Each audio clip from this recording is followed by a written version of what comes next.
अस्सलामुअलैकुम व्यूवर्स। आज Pakistan penal code के इस लेक्चर में हम सेक्शन नंबर 11 से सेक्शन नंबर 114 तक कवर करेंगे और इसका जो कोर आइडिया है वो है कंस्ट्रक्टिव लाइबिलिटी। अब कंस्ट्रक्टिव लाइबिलिटी का क्या मतलब है? कंस्ट्रक्टिव लाइबिलिटी का मतलब ये है कि जब अबिटर जो है वो कोई किसी इनिशियल एक्ट में वो कर लेता है, ठीक है, कोई इनिशियल एक्ट जो है वो कर लेता है, उसमें इन्वॉल्व होने के बाद जो कुछ नेचुरली, जो कुछ प्रोबेबल हो या जो लॉजिकली उसके एक्शन से जो रिजल्ट निकल सकता है, ठीक है, उसके लिए जो अबेटर होगा वो उन सब रिजल्ट्स के लिए क्या होगा, वो जिम्मेदार होगा। यानी क्रिमिनल लॉ जो है वो यहाँ पे क्या क्रिएट करता है, एक चेन रिएक्शन क्रिएट करता है। किस चीज़ का रिएक्शन कर रिएक्शन और चेन, यानी ये जो अबेटर है, ठीक है, ये क्या करता है, ये रिएक्शंस, ये यानी उसके एक्शन से क्या बनता है, डिफरेंट जो कंसिक्वेंसेस हैं को वो एज अ रिजल्ट या एज अ इफेक्ट या एज अ रिएक्शन जो है वो प्रोड्यूस होते हैं। तो इस वजह से क्रिमिनल लॉ जो है यहाँ पे चेन रिएक्शन की बात करता है।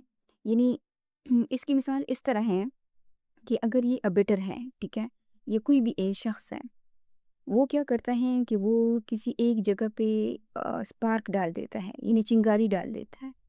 अब देखें, चिंगारी डालना जो है ये किसी भी रीज़नेबल इंसान को ये पता होता है कि अगर आप चिंगारी लगाओगे तो पॉसिबिलिटी है कि वो जो चिंगारी है वो आग बन जाए। यानी ये जो आग लगना है कि क्या फायर जो है इस पार के नतीजे में, ये एक फॉरसीएबल चीज़ है जिसको इंसान अपनी अक्ल के मुताबिक दूर से देख सकता है, ठीक है, किसी भी नॉर्मल इंसान को ये अंदाज़ा होता है। तो लॉ ये कहता है कि अब ये जो अबेटर हैं ये सिर्फ उस पार्क के लिए लायबल नहीं है, बल्कि वो उस पूरी फायर के लिए क्या है, अकाउंटेबल है। यहाँ पर जो फोकस है लॉ का वो स्पार्क के ऊपर नहीं रहता, क्योंकि अबेटर का हो सकता है कि जो इंटेंशन हो वो सिर्फ स्पार्क लगाना हो, ठीक है, उसका ये इंटेंशन ना हो कि वो आग लगे और फिर उस आग की वजह से कोई नुकसान हो। लेकिन इसमें, इस चेन रिएक्शन में या इस कंस्ट्रक्टिव लाइबिलिटी में जो लॉ कहता है वो ये है कि यहाँ पर जो अबेटर है उसकी इंटेंशन को नहीं देखा जाएगा, बल्कि किस चीज़ को देखा जाएगा, जो यानी जो रिजल्ट है, जो फॉरसी हो सकता है, यानी फॉरसीबिलिटी, ठीक है, उसको देखा जाएगा कि फॉर एग्जांपल आपके इस एक्शन से क्या हो सकता था, ठीक है, और फिर उसके बाद क्या चीज़ देखी जाएगी, उसके बाद उसका जो नॉलेज है वो देखा जाएगा कि यानी क्या तुम्हें पता था कि अगर मैं स्पार्क लगाऊंगा तो उससे फायर जो है वो हो सकता है, फायर लग सकती है। और जो तीसरी जो चीज़ है, यानी आज के लेक्चर में जो चीज़ ज़रूरी है वो तीसरी चीज़ ये है कि अगर अबेटर जो है वो क्राइम स्पॉट पे खुद मौजूद हो, ठीक है, यानी जो अबेटर की जो प्रेजेंस है, ठीक है, ये भी इक्वली क्या हो जाती हैं, डिसाइसिव हो जाती हैं। इसलिए जो सेक्शन नंबर डबल 111 और 114 जो है पाकिस्तान पिनल कोड के, ये एक पावरफुल एक्सपेंशन क्रिएट करते हैं जहाँ पे जो अबेटर हैं उसको कभी डिफरेंट एक्ट, कभी मल्टीपल ऑफेंसेस और कभी अनएक्सपेक्टेड जो रिजल्ट हैं उसके लिए, और कभी जो है उसकी सिर्फ जो प्रेजेंस है उसकी वजह से जो डायरेक्ट ऑफेंडर है वो ट्रीट किया जाएगा, यही उसको बेटर के तौर पे नहीं, डायरेक्ट ऑफेंडर के तौर पर ट्रीट किया जाएगा, ताकि कोई भी जो मास्टरमाइंड है या जो फैसिलिटेटर हैं वो टेक्निकल जो लूप होल्स होते हैं उनकी वजह से क्या कर सके, बच ना सके। सो अब हम सेक्शन नंबर 11 को देखते हैं और इसका जो टेक्स्ट है वो कहता है कि liability of abator when act abated and different acts done, यानी जो अबेटर है उसने जिस एक्ट के लिए अबेटमेंट की है, लेकिन उस एक्ट के, यानी जो एक्ट होना चाहिए था उसकी अबेटमेंट के नतीजे में जो डिफरेंट एक्ट्स हैं वो डन हो गए हैं। अब कहता है कि क्या जो अबेटर है उसकी जो लाइबिलिटी है उसकी क्या पोजीशन होगी अगर जो डिफरेंट एक्ट्स जो हैं उसकी अबेटमेंट के नतीजे में जो उसने नहीं चाहे थे फिर भी वो हो गए, तो अब उसकी जो लाइबिलिटी होगी उसकी क्या नेचर होगी। यानी जो सेक्शन नंबर 11 है ये तब एक्टिवेट होता है जब कोई एक शख्स जो है वो एक एक्ट अबेट करता है, लेकिन एक्चुअल में उसका जो रिजल्ट आता है वो डिफरेंट एक्ट हो जाता है। यानी यहाँ पर जो लॉ है वो ये पूछता है कि क्या ये जो डिफरेंट एक्ट कमिट हो गए हैं आपके अबिटमेंट के नतीजे में, क्या ये उस अबिटमेंट का एक नेचुरल रिजल्ट था, ठीक है, या उसकी यानी ये प्रोबेबिलिटी थी कि ये जो कंसीक्वेंस आया है भले आपने वो ना चाहा हो, क्या ये उसका प्रोबेबल रिजल्ट या कंसीक्वेंस था। अगर वो प्रोबेबल कंसीक्वेंस है तो फिर लॉ कहता है सेक्शन अंडर 111 के अंडर कि तुम यानी जो अबिटर हैं ये उसी तरह लायबल हैं जैसे तुमने वाकई में उस एक्ट को डायरेक्टली अबिट किया है। अब इसको हम फ्रेज वाइज समझते हैं। ये कहता है कि when act is abetted, abetted कब होगा, जब सेक्शन नंबर 107 जो है अप्लाई होगा, ठीक है, क्योंकि सेक्शन 107 जो है ये वो सेक्शन है जो बताता है कि जो अबेटमेंट है वो कैसे की जाती है, ठीक है, यानी इंस्टिगेशन, कंस्पिरेसी या एड प्रोवाइड करना। अगर ये इस्टेब्लिश नहीं है यानी अबिट में अबिटेड नहीं है तो फिर जो सेक्शन नंबर 111 है ये क्या होगा, ये खुद सस्टेन नहीं करता, ठीक है। तो इसका जो प्रिंसिपल है वो ये है कि no abetment is equal to यानी नो एक्सटेंडेड लाइबिलिटी, क्योंकि ये जो आज का लेक्चर है ये किस चीज़ की बात करता है, कंस्ट्रक्टिव लाइबिलिटी यानी एक्सटेंडेड लाइबिलिटी की बात करता है कि कब जो आपकी जो लाइबिलिटी है वो क्या होती है, वो एक्सटेंड हो जाती है, ठीक है, ये एक्सटेंडेड या कंस्ट्रक्टिव लाइबिलिटी की बात करता है। ओके, उसकी बात करते हैं कि and a different act is done, यानी आपने जिस एक्ट के लिए अबिट कर लिया यहाँ पे वो जो एक्ट है वो दूसरा एक्ट हो गया, यानी आपका जो इंटेंशन था वो किसी एक एक्ट का था, यानी अबिटर का जो इंटेंशन था। फॉर एग्जांपल अबिटर का जो ए है अबिटर उसका जो इंटेंशन था वो किसी को हर्ट पहुंचाना था, ठीक है। अब क्या हुआ कि ए ने जो है फॉर एग्जांपल बी को इंस्टिगेट किया कि आप सी को क्या करो, यानी डराओ धमकाओ और थोड़ा सा उसको जख्मी कर दो। अब बी ने जो सी को हर्ट पहुंचा रहा था उसने सी को कत्ल ही कर दिया। अब यहाँ पर जो ए है जो मेन ये जो अबिटर है इसने इंस्टिगेशन की, यानी अबिटेड सेक्शन 107 जो है वो अप्लाई हो गया, ठीक है, क्योंकि उसने जो इंस्टिगेशन है वो कर ली। अब इसके बाद क्या है कि उसका जो इंटेंशन था वो तो हर्ट का था, लेकिन जो रिजल्ट आया एक्शन का वो क्या आया, वो डिफरेंट रिजल्ट आया। अब जो सेक्शन नंबर 11 है ये इसी डिफरेंट रिजल्ट की बात करता है कि अगर आप एक एक्शन चाहते हो, ठीक है, और जो रिजल्ट है वो क्या आता है, वो डिफरेंट आता है, वो क्या इस सूरत में क्या है, मर्डर है। तो फिर जो ए है कहते हैं कि फिर ये देखा जाएगा कि वो जो एक्शन है फॉर एग्जांपल अगर ये ग्रीवियस हर्ट है तो फिर ग्रीवियस हर्ट जो है उसका जो रिजल्ट है ये फॉरसीएबल है कि अगर आप किसी भी शख्स को ग्रीवियस हर्ट पहुंचाओगे तो कोई भी जो रीजनेबल इंसान होता है वो ये समझ सकता है कि जो ग्रीवियस हर्ट है वो क्या है, वो मर्डर में कन्वर्ट हो सकता है। तो फिर इस सूरत में कोर्ट ये देखेगी कि क्या आपको ये मालूम था, यानी आप उसका जो रिजल्ट थे अपने एक्शन का उसको फॉरसी कर सकते थे, क्या जो ये कंसीक्वेंस आया है इस केस में क्या ये प्रोबेबल था। अगर प्रोबेबल है तो फिर ए जो है वो सिर्फ ग्रीवियस हर्ट के लिए या हर्ट के लिए लायबल नहीं होगा, वो क्या होगा, वो उसी एक्ट के लिए भी लायबल होगा जो एक्चुअल में कंडक्ट हुआ है। अब ये कह रहे हैं ना कि the abettor is liable for the act done, यानी जो भी एक्ट हो गया उसके लिए जो अबिटर है वो लायबल है। किस एक्ट की, यहाँ पे ये वाला जो एक्ट है वो उसकी बात हो रही है, क्योंकि इस सेक्शन का जो फोकस है वो डिफरेंट एक्ट्स डन के ऊपर है, ठीक है। तो फिर डिफरेंट एक्ट की बात हो रही है कि जो अबिटर है वो उस डिफरेंट एक्ट के लिए भी लायबल है in the same manner and in the same extent as if he had directly abetted it, यानी वो उसी तरह लायबल होगा, ये समझा जाएगा कि जो अबेटर है उसने ये जो डिफरेंट एक्ट आया है उसी की अबेटमेंट की है, ठीक है, और उसको उसी एक्सटेंट के लिए जो है वो लाइबिलिटी जो है उसके ऊपर लागू होगी।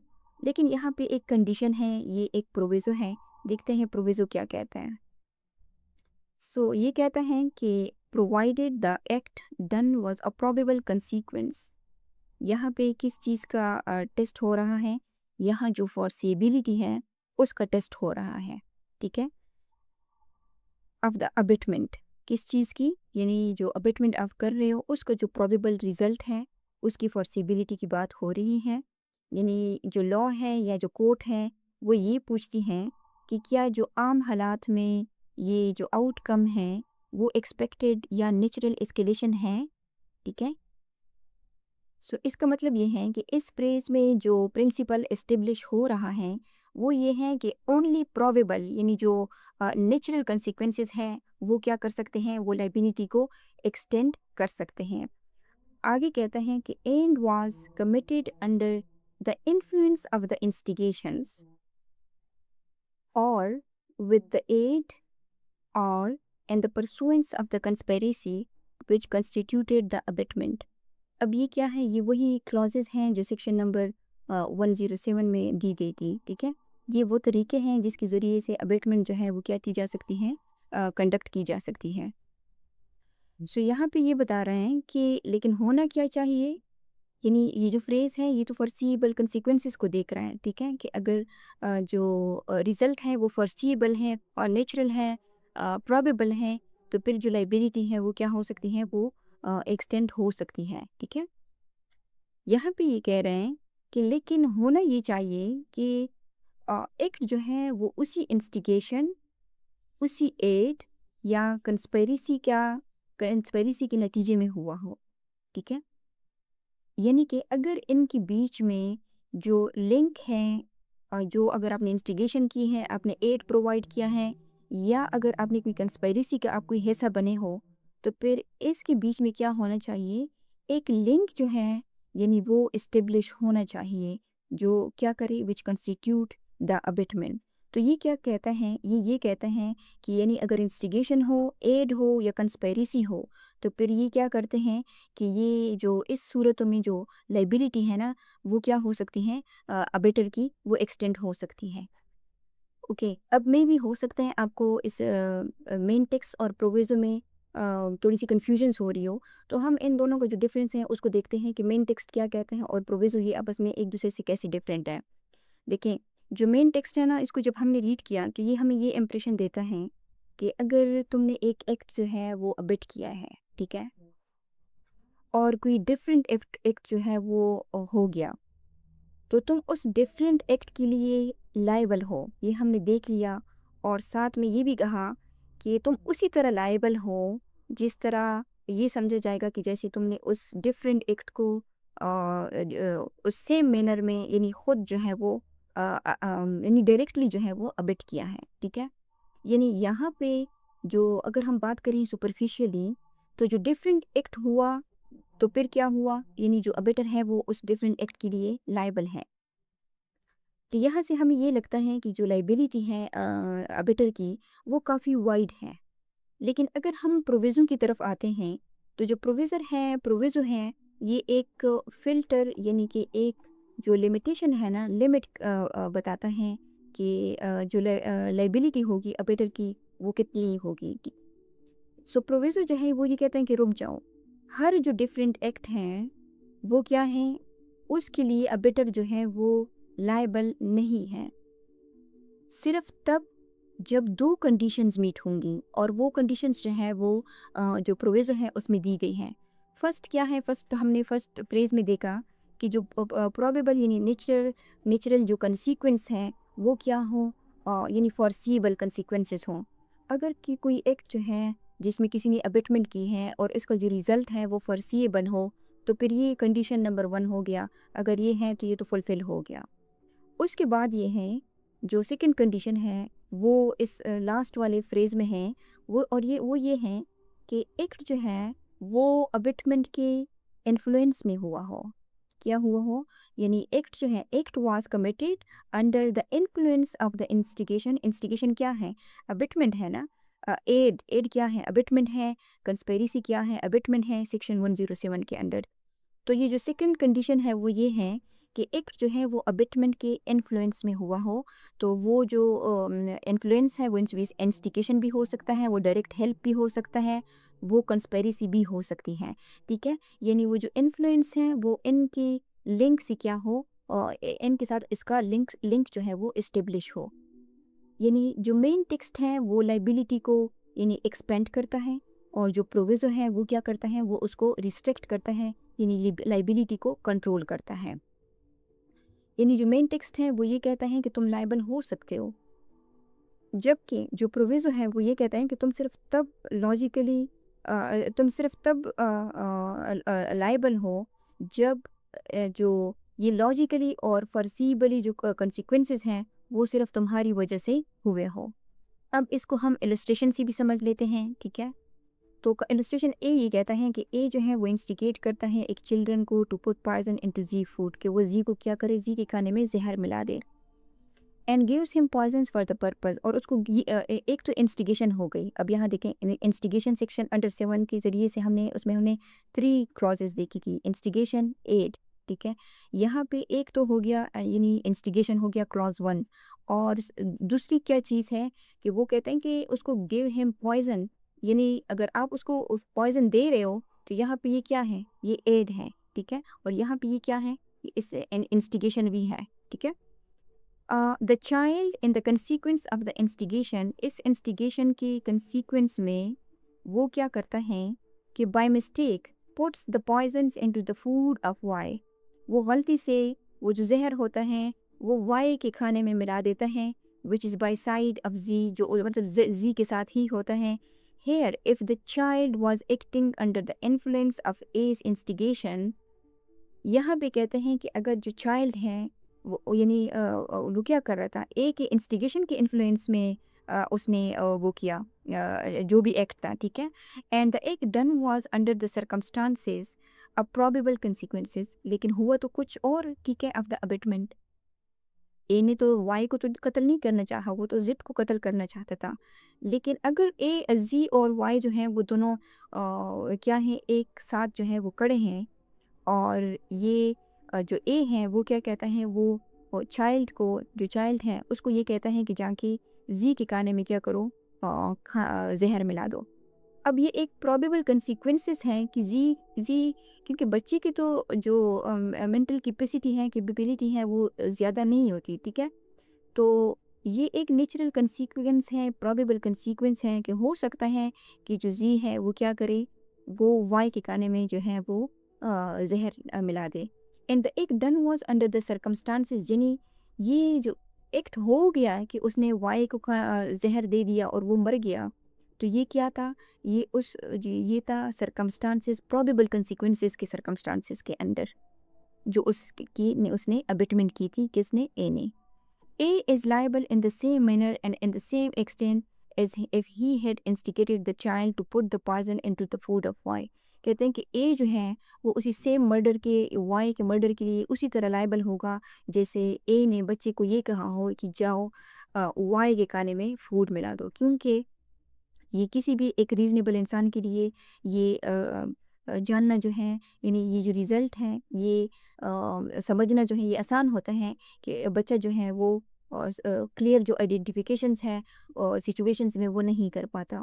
तो फिर उसने अगर वाई को ज़हर दे दिया तो फिर ये एक नेचुरल और प्रोबेबल कंसीक्वेंस था।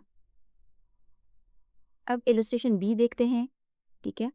सो ये जो इलस्ट्रेशंस होती है ना, अगर कोई प्रोविज़ो हो तो हमें उनके ऊपर ना प्रोविज़ो अप्लाई करना होता है। ओके, सो जो इलस्ट्रेशन नंबर बी है वो ये कहता है कि ए जो है उसने इंस्टिगेट किया बी को कि वो क्या करे, वो जी का जो हाउस है उसको जलाए। बी ने आग जलाई लगाई घर में, and at the same time commits the theft of property. और साथ साथ उसने किया कि उसको मतलब आग लगाते हुए उसने कोई ज्वेलरी देखी या मतलब कोई मोबाइल, कोई भी चीज़ उसने देखी, तो उस घर से उसने कुछ जो है प्रॉपर्टी जो है वो चुराई। ए जो है दो guilty of abetting the burning of the house. अब इस केस में जो ए है वो क्या है, यानी यहाँ पे देखें, ए ने जो है बी को घर जलाने के लिए इंस्टिगेट किया। अब एक्ट जो है उसने आग भी लगाई, और एक यहाँ पे ये जो कमिटिंग थेफ्ट है ये क्या है, ये एक डिफरेंट एक्ट जो है ये कमिट हुआ है। अब अगर हम सेक्शन नंबर 11 को देखें, 11 को देखें, तो ये तो हमें कहता है ना कि अगर डिफरेंट एक्ट्स होंगे तो लाइबिलिटी एक्सटेंड होगी। लेकिन जो प्रोविज़ो है, अगर इसके ऊपर हम प्रोविज़ो को अप्लाई करें तो प्रोविज़ो जो फर्स्ट कंडीशन बताता है वो प्रोबेबल कंसीक्वेंस बताता है अबेटमेंट की। अब अगर हम प्रोविज़ो और इलस्ट्रेशन को साथ मिला के देखें तो यहाँ पे ए ने तो जो इंस्टिगेट किया बर्निंग हाउस के लिए वो तो हो गया, उसके लिए तो ए लायबल है। लेकिन जो बी ने जो थेफ्ट कमिट किया है, क्या जो इस प्रोविज़ो के अकॉर्डिंग वो एक प्रोबेबल, एक नेचुरल, एक फोर्सिबल कंसीक्वेंस था फायर लगाने का? नहीं, ठीक है?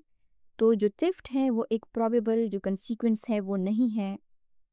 क्या वो उसकी सेम इंस्टिगेशन के ऊपर कमिट हुआ? नहीं, क्योंकि ए ने जो बी को इंस्टिगेट किया वो सिर्फ हाउस बर्न के लिए किया, उसने बी को ये नहीं कहा कि तुम जाके चोरी कर लो, ठीक है?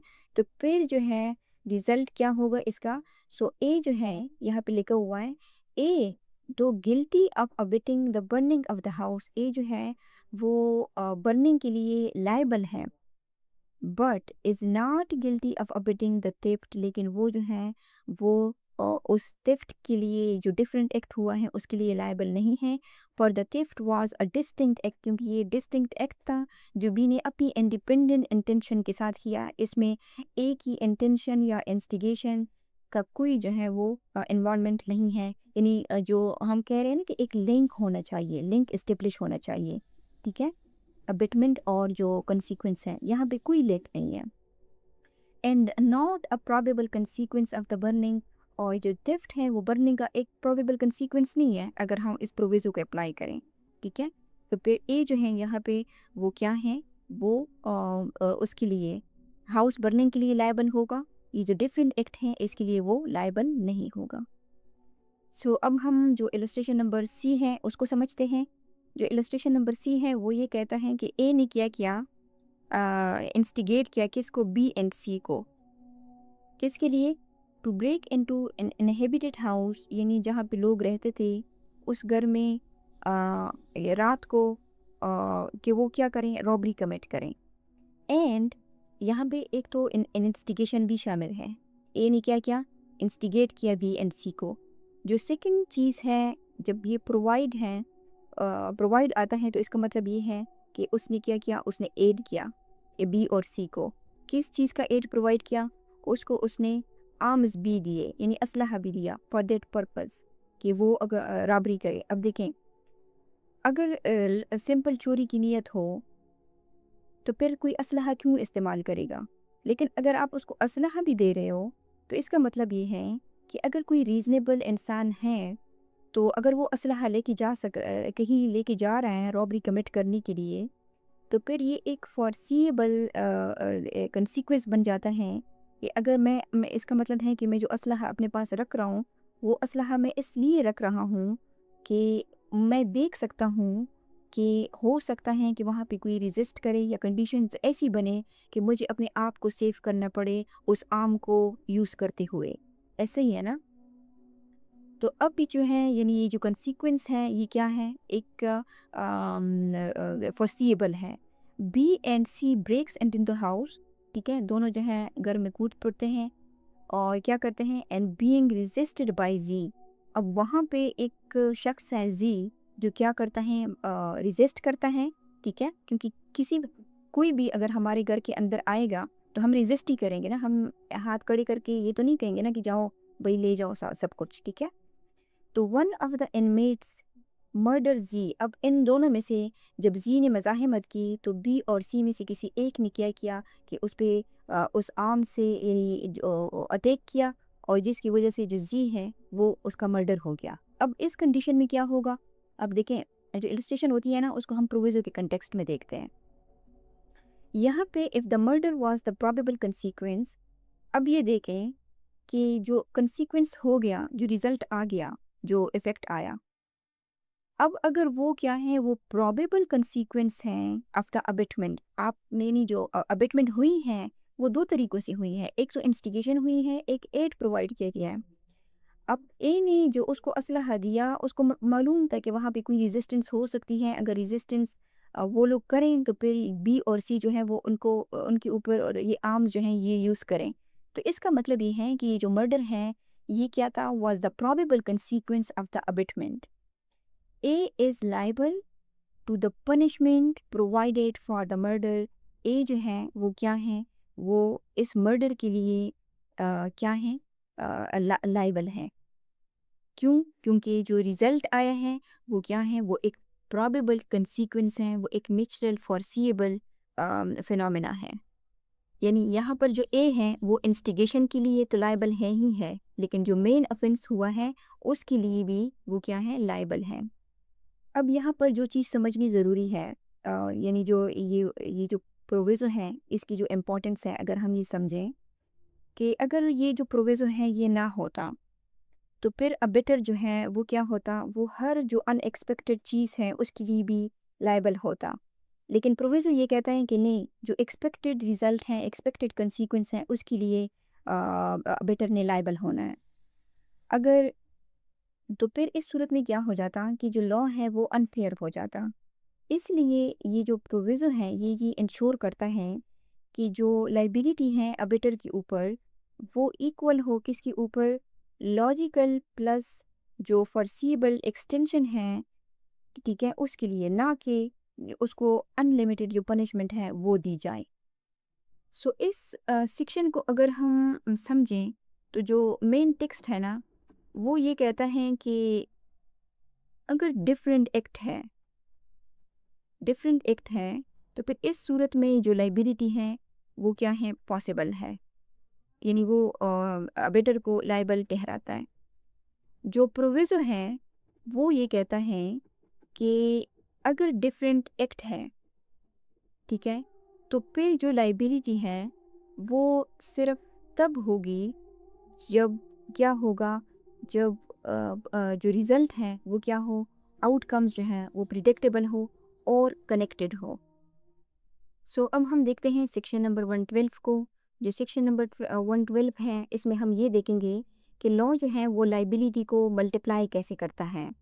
यानी ये जो सेक्शन है, सेक्शन नंबर 112, ये 111 का एक लॉजिकल एक्सटेंशन है। जो सेक्शन नंबर 11 है उसमें उसने हमें ये सिखाया कि अगर जो डिफरेंट एक्ट्स हैं और डिफरेंट एक्ट प्रोबेबल कॉन्सिक्वेंसेस हो, ठीक है, तो फिर जो अबेटर है उसके लिए वो क्या होगा, वो लाइबल होगा। लेकिन जो सेक्शन नंबर 112 है ये एक स्टेप आगे जाता है सेक्शन 11 से। वो ये कहता है कि अगर ओरिजिनल एक्ट भी हो गया अबेटमेंट की वजह से जो वो चाहता था, प्लस उसके अलावा जो एडिशनल एक्ट है वो भी हो गया, ठीक है, यानी दोनों हो जाएं, ओरिजिनल प्लस एडिशनल एक्ट दोनों हो जाएं, और दोनों जो है वो डिफरेंट डिफरेंट एक्ट्स हैं, ऑफेंसेस हैं, तो जो अबेटर है उसको दोनों की अलग अलग सज़ा मिलेगी। यानी एक अबेटमेंट है, मल्टीपल क्राइम्स हैं, तो फिर जो पनिशमेंट है वो क्या होगी, वो कमोलेटिव होगी। अब इसका जो टेक्स्ट है वो देखते हैं कि क्या कहता है। सो जो सेक्शन 112 है उसका टाइटल है abettor when liable to cumulative punishment for act abated and for act done। यानी एक अबेटर है, उसने अबेटमेंट की, वो क्या है, वो एक्ट हो गया फॉर एक्ट अबेटेड। यानी अबेटेड तब ही आता है ना जब अबेटमेंट हो गई हो, तो यानी वो ऑफेंस जो है वो हो चुका हो। फॉर एक्ट अबेटेड उसके लिए उसकी पनिशमेंट क्या होगी, लाइबिलिटी क्या होगी, एंड फॉर एक्ट डन, और जो एक्ट जो है वो हो चुका हो गया हो।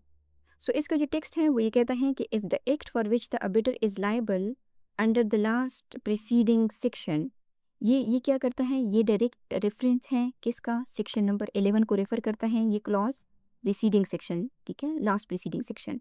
मतलब इसका ये है कि पहले ये इस्टेब्लिश हो कि अबेटर जो है वो सेक्शन 11 के अंडर लाइबल बन चुका है।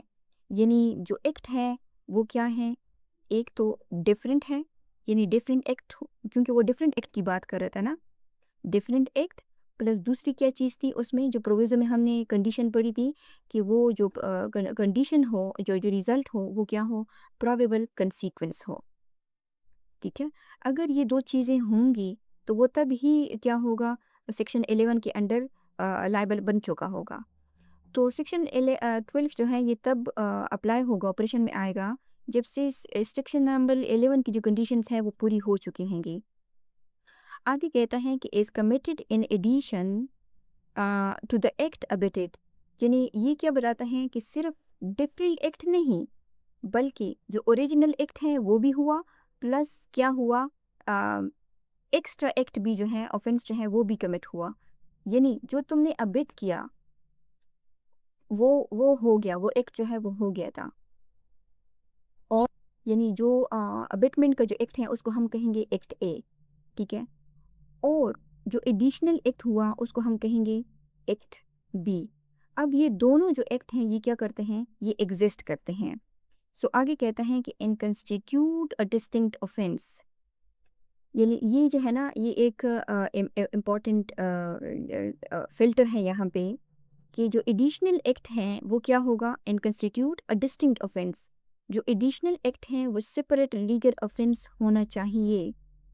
अगर वो सिर्फ सेम एक्ट का एक्सटेंशन है तो फिर ये सेक्शन नंबर 112 है, ये क्या होगा, ये अप्लाई नहीं होगा।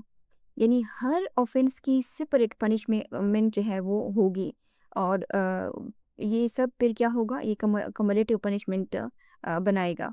The abettor is liable to punishment for each of the offence. So जो अबिटर होगा वो क्या होगा, वो हर डिस्टिंक्ट ऑफेंस की पनिशमेंट के लिए लाइबल होगा। इसकी इलस्ट्रेशंस को देखते हैं, समझते हैं कि क्या कहता है। ए ने बी को इंस्टिगेट किया to resist by force a distress made by a public servant. यानी ए जो है उसने बी को इंस्टिगेट किया कि जो डिस्ट्रेस है made by a public servant, यानी जो पब्लिक सर्वेंट है वो क्या कर रहा है, वो डिस्ट्रेस कर रहा है। अब यहाँ पे यानी लॉ में जो डिस्ट्रेस का मतलब होता है, ये नॉर्मल जो डिस्ट्रेस यानी परेशानी एंजाइटी ये वो नहीं है, बल्कि लॉ में जो डिस्ट्रेस है उसका ये मतलब होता है कि जो प्रॉपर्टी होती हैं गवर्नमेंट क्या करती हैं, यानी किसी की जो प्रॉपर्टी है उसको लॉफुल तरीके से सीज करती हैं, जिसको उर्दू में कहते हैं जब्त करना। यानी हो सकता है किसी ड्यूज़ की वजह से, या फ़ाइन की वजह से, या टैक्स की वजह से, या पेनल्टी की वजह से। तो ये सारी अगर कुछ भी हो आपके ऊपर, उसको रिकवर करने के लिए गवर्नमेंट क्या करती हैं, गवर्नमेंट या जो अथॉरिटीज़ होती हैं वो जो तुम्हारी कोई भी चीज़ जो है वो उठा देती हैं, ताकि तुम अपना जो कर्ज़ है या फ़ाइन है वो क्या कर सको, वो अदा कर सको। सो जो पब्लिक सर्वेंट था वो क्या कर रहा था, डिस्ट्रेस कर रहा था। ए ने क्या किया, यानी बी की प्रॉपर्टी थी, ठीक है। तो उसने बी को इंस्टिगेट किया कि आप जो है यहाँ पे रेजिस्टेंस शो करो। अब ये बजाते खुद एक ऑफेंस है कि अगर आप पब्लिक सर्वेंट्स अगर वो कोई लॉफुल काम कर रहा है और आप रेजिस्टेंस शो करते हो, तो ये फिरकारी सरकार में मदाखलत हो जाती है। ओके, अब बी जो है वो एक इंस्टिगेशन में आके क्या कर रहा है, फोर्स जो है वो वाकई में यूज़ कर रहा है। और किस तरह यूज़ कर सकता है कि कंसीक्वेंस में बी ने किया किया, रिजिस्ट दैट डिस्ट्रेस, ठीक है। उसने रिजिस्ट किया, रिजिस्ट मीन्स फॉर एग्जांपल ऐसे नहीं हो सकता है कि उसने इस पब्लिक सर्वेंट्स को धक्का दिया।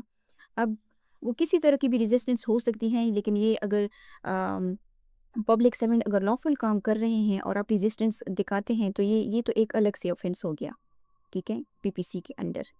ओके, अब आगे क्या कहता है कि एक ऑफेंस ये शो कमिट हो गया, रिजे कि आपने इसको रिजिस्ट किया क्योंकि वो लॉफुल तरीके से काम वो कर रहा था। आगे कहता है कि in offering the resistance B voluntarily causes grievous hurt to the officer executing the distress. अब उसने फॉर एग्जांपल उसको धक्का दे दिया। अब वो उसके नतीजे में जो ऑफिसर है उसको क्या हुआ, उसको ग्रीवियस हर्ट जो है वो काज हुआ। अब ये क्या है, ग्रीवियस हर्ट, ये एक यानी एक इंडिपेंडेंट सेकंड ऑफेंस है। ये क्या कंस्टिट्यूट हुआ, यानी सेकंड ऑफेंस जो है वो कंस्टिट्यूट हो गया। अब आगे कहते हैं कि as B has committed both offence of resisting the distress, ये एक सेपरेट क्राइम है, and the offence of voluntarily causing grievous hurt, ये पीबीसी में एक इंडिपेंडेंट एक्ट है। तो ये क्या हो गए, ये दो एक्ट हो गए। B is liable to punishment for both offences. B क्या होगा, जो सेपरेट ऑफेंसेस के लिए लाइबल होगा। लेकिन चूंकि हम अभी जो चैप्टर पढ़ रहे हैं वो हम अबिटर का चैप्टर पढ़ रहे हैं, अबिटमेंट पढ़ रहे हैं। तो अब वो जो मास्टर माइंड था ए, जो अबिटर था, if A knew that B was likely voluntarily to cause grievous hurt in resisting the distress, A will also be liable to punishment for each of the things। चूंकि B ने instigate किया कि आप क्या करो, force use करो। अब जब फोर्स का मतलब ये है ना, एक फोर्सिएबल कंसीक्वेंस है कि अगर आप फोर्स यूज़ कर सकते हो तो फिर जब आप फोर्स यूज़ करते हो तो जो ग्रीवियस हर्ट है वो काज हो सकता है इन रेजिस्टेंस में, ठीक है, डिस्ट्रेस। तो फिर ए जो है, चूँकि वो अबेटर है, उसने वो कोई प्रिंसिपल ऑफेंडर तो नहीं है, लेकिन फिर भी ए जो है वो लायबल होगा to the punishment for each of the offence. जिस तरह यानी 2 ऑफेंस जो हैं वो इस इलस्ट्रेशन में कमिट हुए हैं, तो जिस तरह जो प्रिंसिपल ऑफेंडर है बी इन 2 ऑफेंसेस के लिए लायबल होगा, सिमिलरली जो अबेटर है वो भी इन दोनों जो ऑफेंस हैं उसके लिए लायबल होगा। क्यों? क्योंकि इसका जो कंसीक्वेंस था वो फोर्सिएबल था, और ये जो फोर्सिएबल कंसीक्वेंस की बात हुई है ये सेक्शन नंबर 111 में हुई है। और इसको हम 112 के साथ क्यों कनेक्ट कर रहे हैं? इसके साथ 112 के साथ इसलिए कनेक्ट कर रहे हैं क्योंकि 112 का जो टेक्स्ट है वो बात करता है कि under the last preceding section, यानी वो कहता है कि जो सेक्शन नंबर 111 की जो कंडीशंस हैं वो सेक्शन 112 की ऑपरेशन में आने के लिए वो ज़रूरी है। यानी जो टेस्ट किया जाएगा वो इस तरह किया जाएगा कि जो फर्स्ट स्टेप होगा वो इस तरह होगा। यानी जो फर्स्ट क्वेश्चन है कि क्या ए जो है, जो चूंकि हम अबेटर की बात कर रहे हैं, कि क्या जो ए हैं वो लाइबल है रेजिस्टेंस के लिए। 2 ऑफेंस कंस्टिट्यूट हुए हैं ना, एक रेजिस्टेंस कंस्टिट्यूट हुआ है, दूसरा ग्रीवियस हर्ट। अगर जवाब आता है कि हाँ, तो फिर क्योंकि ये उसने डायरेक्टली इंस्टिगेट किया है तो फिर तो वो लायबल है, क्योंकि डायरेक्टली इंस्टिगेट किया है। जो सेकंड स्टेप है वो ये होगा कि ये जो सेकंड ऑफेंस जो है ग्रीवियस हर्ट कंस्टिट्यूट हुआ है, ये देखा जाएगा कि क्या ए जो है वो ग्रीवियस हर्ट के लिए भी लायबल है। ठीक है, तो फिर यहाँ पे जो सेक्शन नंबर 11 है ना, उसका जो टेस्ट है वो आता है, और वो क्या है कि क्या ए को पता था कि जो रेजिस्टेंस है वो इसकी रेट हो सकती है।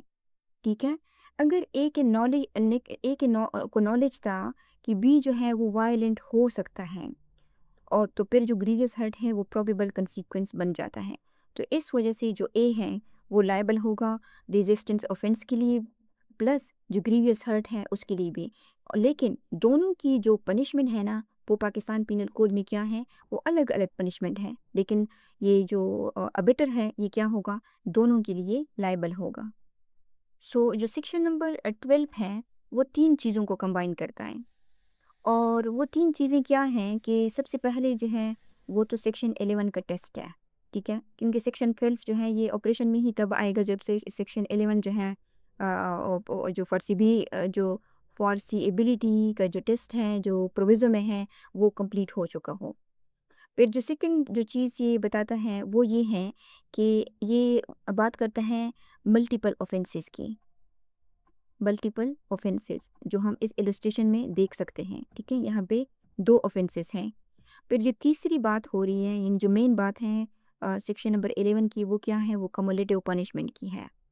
ठीक है, यानी पनिशमेंट का अकोमोलेशन। तो ये जो सेक्शन है ये इंश्योर करता है कि एक ही कम्युलेटिव पनिशमेंट। ओके, तो ये जो सेक्शन है ये इंश्योर करता है कि एक ही अबेटमेंट से अगर मल्टीपल हार्म्स जो हैं वो प्रोड्यूस हो रहे हैं तो लॉ उन सबको इंडिविजुअली पनिश करेगा। सो अब हम सेक्शन नंबर 113 को देखते हैं कि ये क्या कहता है। जो सेक्शन नंबर 113 है वो बात करता है liability of abettor for an act caused by the act abetted. यानी जो आपने अबेटमेंट की उसके रिजल्ट में एक एक्ट हुआ different from the intended by the abetter। Okay, यहाँ पे जो लॉ है ना वो किस चीज़ की बात करता है, इंटेंडेड इफेक्ट की बात करता है।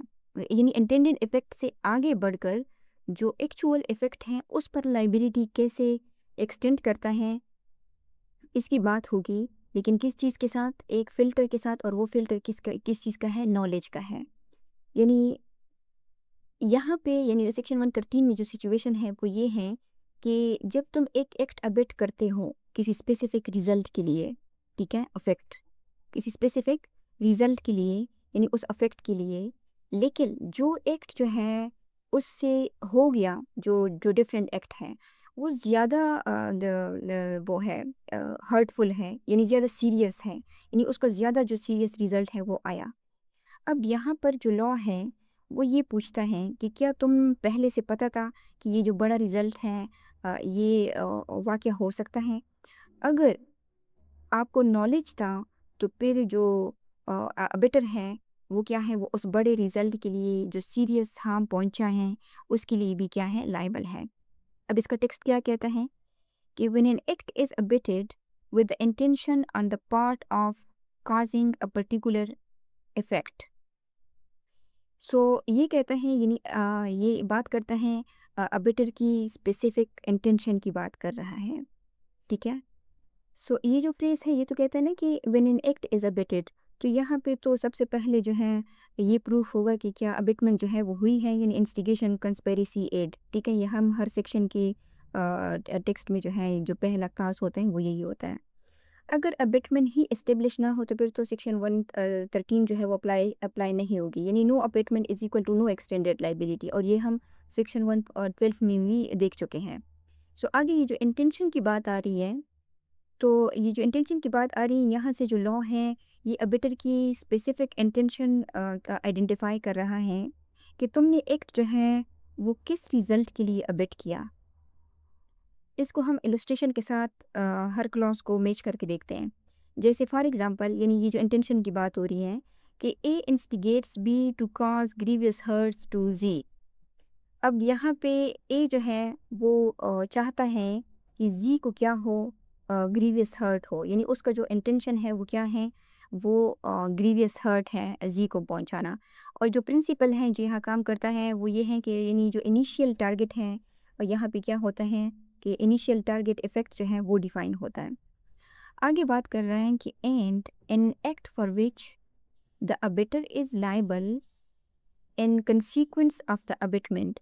सो ये जो क्लॉज है ये कंफर्म करता है कि एक्ट जो है वो एक्चुअली परफॉर्म हो चुका है, ठीक है। और उस एक्ट के लिए जो अबेटर है वो क्या है, वो ऑलरेडी लाइबल है, जो सेक्शन नंबर 109 और 111 है, ठीक है। यानी ये कंडक्ट हो चुका है उसके थ्रू। अब यहाँ पे जो प्रिंसिपल काम करता है वो ये है कि जो अबेटमेंट है यानी वो सक्सेसफुल होनी चाहिए, जो कैजुअल लिंक हो वो जो है वो मौजूद हो। सो आगे ही क्या कहते हैं कि causes a different effect from the intended by the abettor. अब यहाँ पे लिंक इस्टेब्लिश होगा, यहाँ पे क्या होगा, यहाँ पे जो मिसमैच की बात आ रही है वो हो रही है, यानी कि एक ऐसा भी एक्ट प्रोड्यूस हुआ है जो अबेटर ने नहीं चाहा, जिसका जो इंटेंशन है वो अबेटर का नहीं था। यानी इंटेंशन क्या था, इंटेंशन इस केस में फॉर एग्जांपल वो था, ये इंटेंशन है ग्रीवियस हर्ट का, ओके। अब आगे क्या कहते हैं कि B and the consequence of the instigation causes grievous hurt to G. उसने वही किया जो ए ने चाहा, यानी एक तो जो इंटेंशन था ए का, जो अबेटर था वो जो चाहता था यानी ग्रीवियस हर्ट, वो ऑफेंस जो है वो हो गया, यानी उसका जो इंटेंशन था वो फुलफिल हो गया। फिर उस ग्रीवियस हर्ट से वो क्या हो जाता है, वो मर भी जाता है।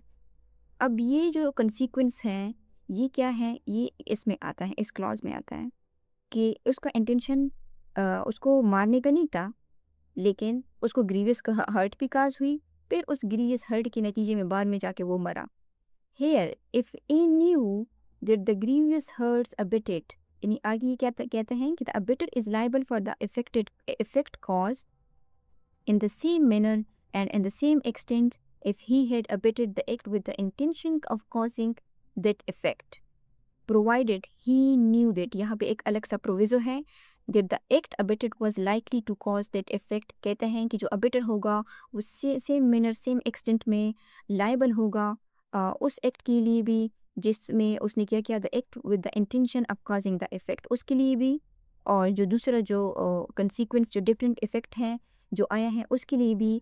लेकिन जो प्रोविज़ो है वो क्या है, यहाँ पे नॉलेज का प्रोविज़ो है, और वो ये है कि अगर जो यानी यहाँ पे नॉलेज का टेस्ट होगा कि अगर अबेटर को उस एक्ट का ये पता था कि ये जो ग्रीवियस हर्ट है ये इतना डेंजर है कि इससे जो डेथ है वो कॉज हो सकती है, यानी वो फारसी कर सकता था इस कंसीक्वेंस को, तो फिर जो अबेटर है वो क्या होगा, वो उस जो जिसके लिए उसका इंटेंशन था उसके लिए भी लायबल होगा, और उसके लिए भी लायबल होगा जिसके लिए उसका इंटेंशन नहीं था, लेकिन ये शर्त क्या है कि उसके नॉलेज में हो।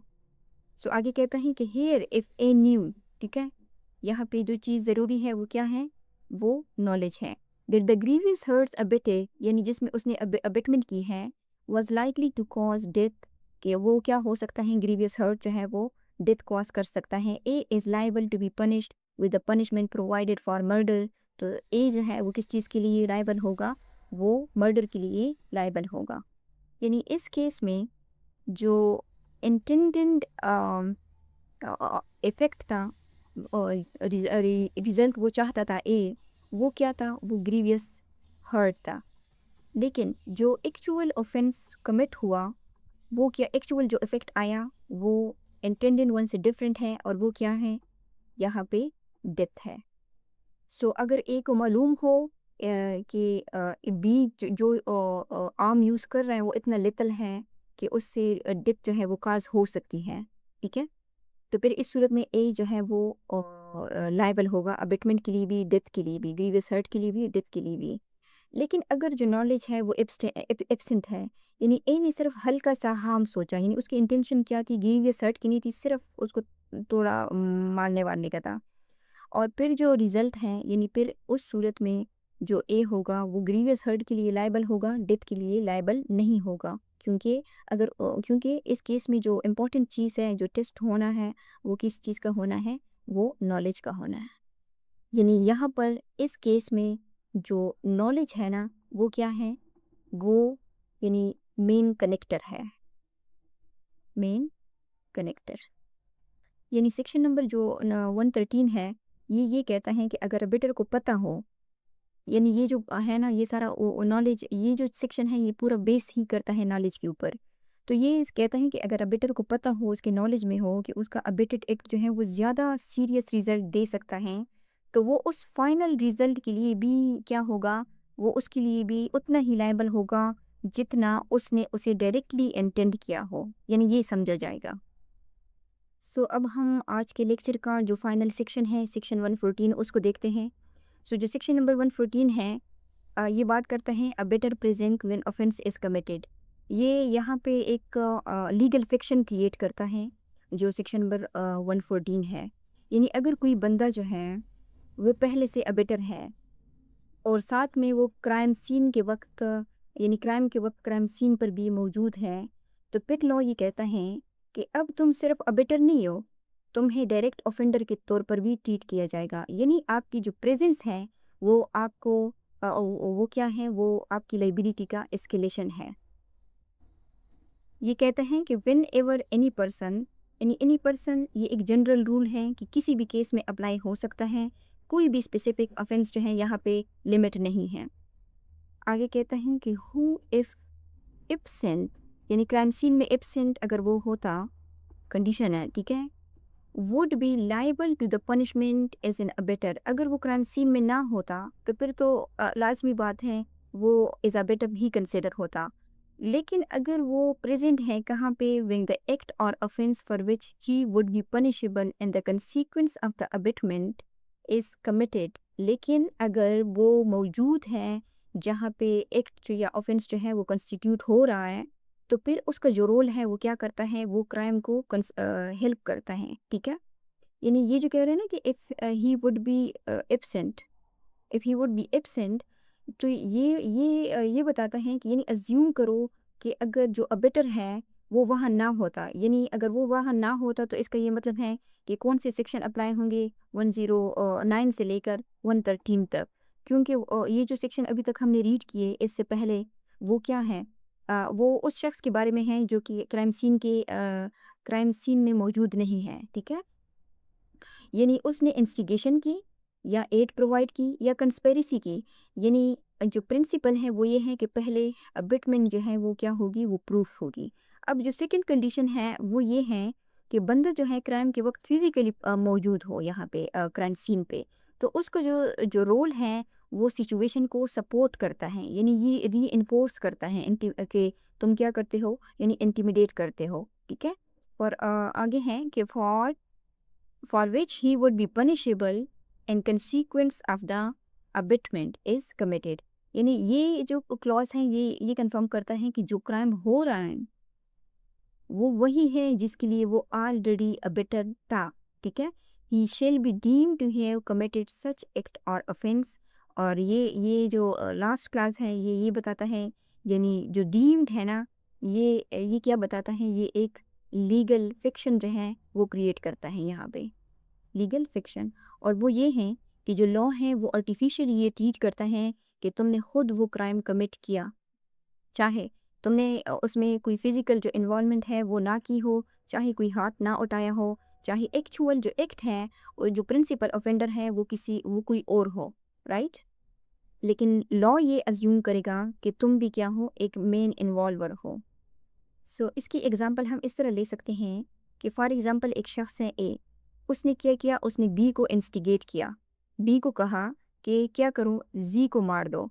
अब उसका जो कहना है वो क्या है, इंस्टिगेशन है। अब ये जो इंस्टिगेशन है ये क्या है, ये उस इस वक्त जो ए का किरदार है वो किसका है, वो अबेटर का है, क्योंकि इंस्टिगेशन किस में आता है, अबेटमेंट में।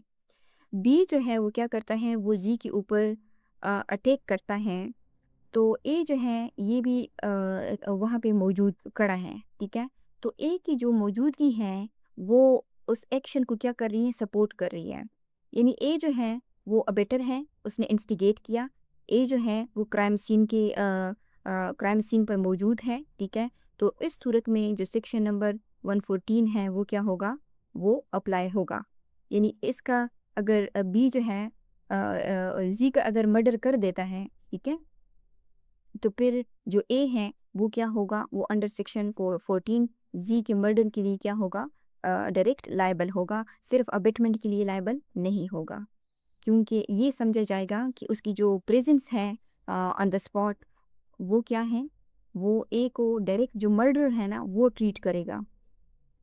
सो इसका ये मतलब है कि अगर ए जो है वो मौजूद है, उसकी प्रेजेंस है, तो सेक्शन 114 लागू होगा।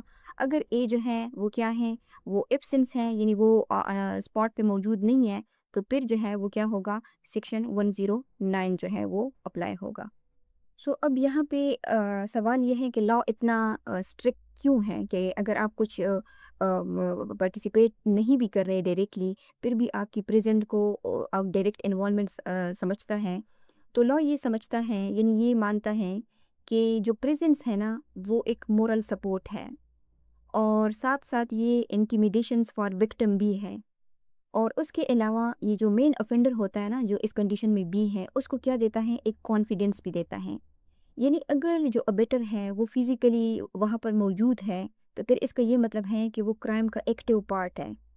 अब यहाँ पर इस लेक्चर में, इन सेक्शंस में हमने जो भी कहानियाँ पढ़ी, जो भी इलस्ट्रेशंस देखी, ये सिर्फ ये नहीं है कि ये सिर्फ किताब में लिखी हुई कहानी है। ये रोज़मर्रा के वो हालात हैं जिनके अंडर जो है एफआईआर कमिट होती है, की जाती हैं, ठीक है। और फिर यही केसेस जो होते हैं ये क्या होते हैं, ये रियल लाइफ यानी कोर्ट केसेस हैं, ठीक है, रियल लाइफ के।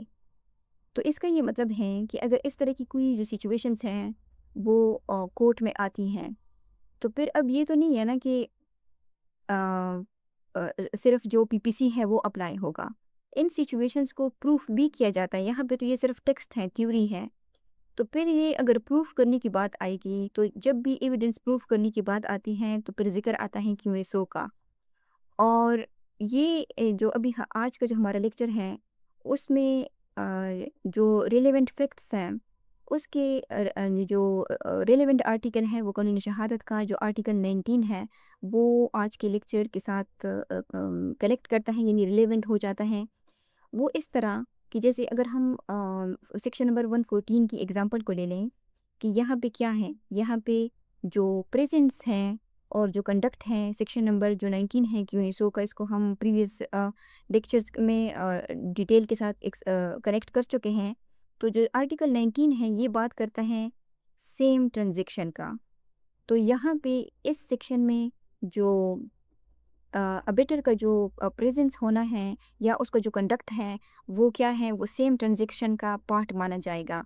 तो फिर इस सूरत में ये क्या होता है कि कोर्ट क्या करती है, इन्फर करती हैं, यानी जो एक्स्ट्रा जो सिचुएशंस होती हैं सर्कमस्टांशियल एविडेंस से, कि बंदा जो है वो क्या था, वो एक्टिवली इन्वॉल्व था इसमें।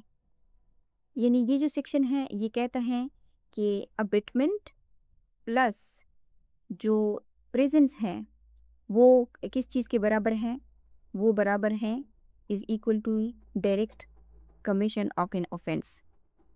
तो इस करापेल्ला अबेटर को डायरेक्ट जो प्रिंसिपल ऑफेंडर है उस वो कंसिडर करता है। सो आज का जो हमारा लेक्चर था उसका जो टाइटल था वो था कंस्ट्रक्टिव और एक्सटेंडेड लाइबिलिटी। यानी जो लाइबिलिटी है वो क्या होती है, वो कंस्ट्रक्ट होती है। एक लाइबिलिटी अराइज होती है, उसके ऊपर दूसरी लाइबिलिटी जो है दूसरी सेक्शन में मज़ीद बढ़ जाती है। यानी लाइबिलिटी क्या होती है, एक्सटेंड होती रहती है। ठीक है, तो इस वजह से इस लेक्चर का जो टाइटल है वो क्या है, कंस्ट्रक्टिव लाइबिलिटी। ठीक है, क्योंकि एक सेक्शन जो है वो एक लाइबिलिटी इम्पोज करता है, फिर जो दूसरा सेक्शन है वो उससे ज़्यादा सख्त लाइबिलिटी इम्पोज करता है, फिर उसके बाद जो नेक्स्ट सेक्शन है वो उससे ज़्यादा जो सिवियर लाइबिलिटी है वो कॉज करता है। सो ये आज का हमारा लेक्चर था जिसमें हमने सेक्शन 4 सेक्शंस को कवर किया। आई होप कि आपको वीडियो पसंद आई होगी, आपने कुछ नया सीखा होगा। तो अगर आपने कुछ नया सीखा है तो आप इस वीडियो को लाइक करें, शेयर करें और चैनल को सब्सक्राइब करें। अगर आपका कोई भी क्वेश्चंस हैं, आपकी कोई भी सजेशंस हैं इम्प्रूवमेंट के लिए, तो आप कमेंट में ड्रॉप कर सकते हैं। Thank you.